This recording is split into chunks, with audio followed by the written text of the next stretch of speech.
परम पूजनीय गुरुदेव बाबा श्री नीब करौर जी महाराज के चरणों में सादर वंदन करते हुए आप सभी प्रेमी मित्रों को जय श्री राम। अक्सर नवरात्रि में हम एक चूक कर जाते हैं और वह एक चूक हमारी यह होती है कि अष्टमी के दिन या कुछ लोग फिर नवमी के दिन हवन के बाद जो हम नवरात्रि की पूजा के लिए कलश वगैरह की स्थापना करते हैं उसे हटा देते हैं। मैं तार्किक रूप से थोड़ा आपको स्पष्ट करना चाहूँगा कि नवमी का दिन माँ सिद्धिदात्री के नाम होता है।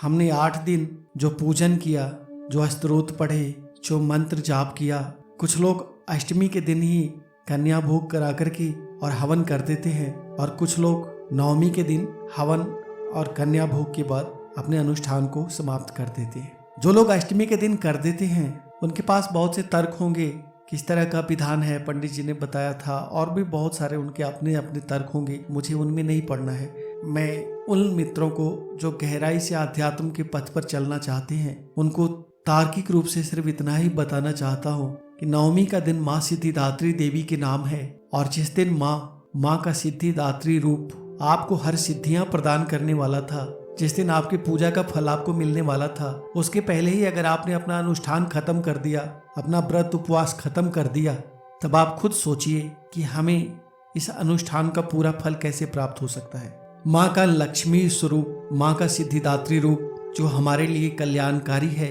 उसके पहले ही हमने अगर अपना व्रत अनुष्ठान समाप्त कर दिया है तो निश्चित रूप से माँ की पूर्ण कृपा से हम वंचित रह जाते हैं। नवमी के दिन भी हवन करने के बाद, कन्या भोग कराने के बाद आपने जो कलश स्थापना करी है उसे न हटाएं और जो अखंड दिया जलाया है उसे न बुझाएं।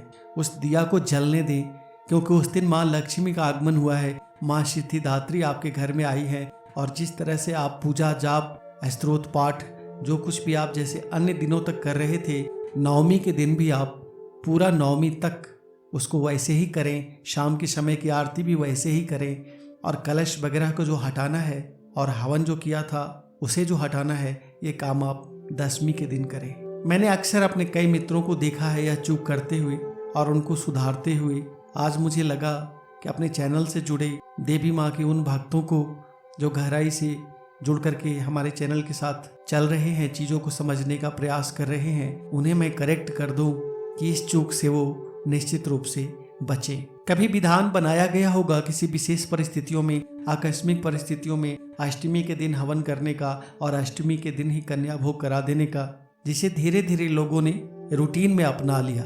तो आप तार्किक रूप से सोचें कि माँ सिद्धिदात्री की सेवा हमें करनी है, माँ सिद्धिदात्री की कृपा हमें अगर प्राप्त करनी है तो जिस तरह का अनुष्ठान हमने 8 दिन तक रखा था उसे हमें 9वें दिन भी पूरा करना है और 9वें दिन भी हमारा अखंड दिया जलना चाहिए। हमारा पाठ, हमारा स्तोत्र, हमारी स्तुति 9वें दिन भी उसी तरह से पूरा होना चाहिए। उम्मीद करते हैं इससे माँ सिद्धिदात्री की कृपा आप सभी प्रेमी भक्तों के ऊपर पूर्ण रूप से बरसेगी। आदि गुरु शंकराचार्य रचित क्षमापन स्तोत्र और देवी माँ का क्षमा प्रार्थना हमने दीदी की दैवीय आवाज में आपके बीच चैनल पर रखा है। आगे आने वाले समयों में मैं आपको इसका अर्थ बताते हुए अलग किसी वीडियो में समझा दूंगा, जिससे कि आप इन स्तोत्रों को जब कभी सुने और आपको अर्थ पता हो तब आप इस स्तोत्र का आनंद ज़्यादा अच्छे से ले सकें। आगे आने वाले समय में अगले 4-5 दिनों में भी हम दीदी की दैवीय आवाज़ में आपके बीच और देवी माँ से जुड़े कुछ स्तोत्र महत्वपूर्ण जो दुर्गा सप्तशती में है वो उनकी आवाज़ में आपके बीच रखने वाले हैं। जिन प्रेमी मित्रों की भी रुचि है माँ दुर्गा की स्तुति में, वो एक डिवाइन वॉइस, दीदी की जो डिवाइन वॉइस है, दीदी की एक दैवीय आवाज़ है, उसमें आप इन भजनों का आनंद लें। और आप अगर नियमित पाठ में भी इन भजनों को श्रवण करेंगे तब आपको न सिर्फ एक अद्भुत शांति और आनंद प्राप्त होगा, बल्कि इन स्तोत्रों का जिस तरह से दीदी ने पाठ किया है उसे अगर आपने हृदयंगम किया तो निश्चित रूप से माँ की कृपा आपके ऊपर बरसेगी और बाबा की भी कृपा आपके ऊपर बरसेगी। फिर मिलूंगा आगे किसी वीडियो में। तब तक के लिए सभी प्रेमी मित्रों को जय श्री राम, जय माता दी। इस नवरात्रि माँ सिद्धिदात्री की कृपा, माँ देवी की कृपा, माँ दुर्गा की कृपा आप सभी प्रेमी भक्तों पर अच्छे से बरसे।